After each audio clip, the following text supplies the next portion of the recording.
My name is Dr. Yoel Sieguel. I work as a consultant for UN Habitat, the Urban Economy Branch, based in Nairobi. I myself am living in Jerusalem, Israel, and working for the UN Habitat as a consultant throughout South America and Africa and other countries as is needed. Well, I think the overall idea of the ecosystem is to look at the different components of urban development and how they need to fit together. Because one of the problems is we tend to look at things in separate silos of activity. We look at economics, we look at environment, we look at social, and we don't create the integrated mechanisms to make this happen. And sometimes when we do is we create a big bureaucracy. And the idea of an ecosystem as opposed to a bureaucracy is to put the different components and the different pieces together, which will allow both the funding side, the economic side, the social side, and the environmental side to fit together. And it's in this sense here, we're talking about creating a mechanism, not just an agency, but a mechanism with all these different pieces working together.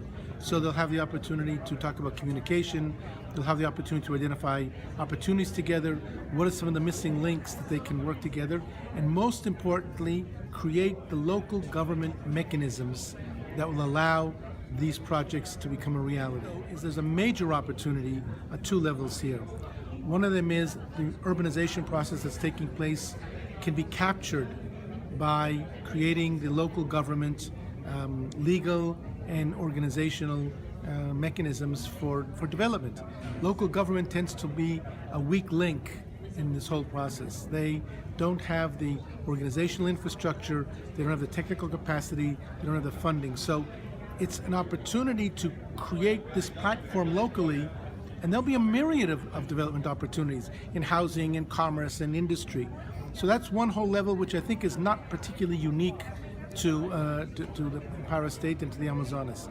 But it is a significant possibility and opportunity here. What's unique here is the tremendous biodiversity resources, which are often looked at as how do we protect environmental resources as opposed to how do we leverage environmental resources for sustainable development. So here, the idea of looking at what is the value, what is the contribution of Para State and the Amazonas to the world's global economy. And that's something that has to be looked at. It's a question both of how you do development in a way which is sustainable here, but how can you take this tremendous, it's a global resource. And that global resource is sort of being squandered by the globe, by the world itself, by us as humanity, as opposed to looking at this as a resource which we have to not only protect, but in a sense, we have to pay for it. And that's a tremendous opportunity, which if linked to local government, will then bridge the gap between global and local. And the state of Para has a critical role to play in that.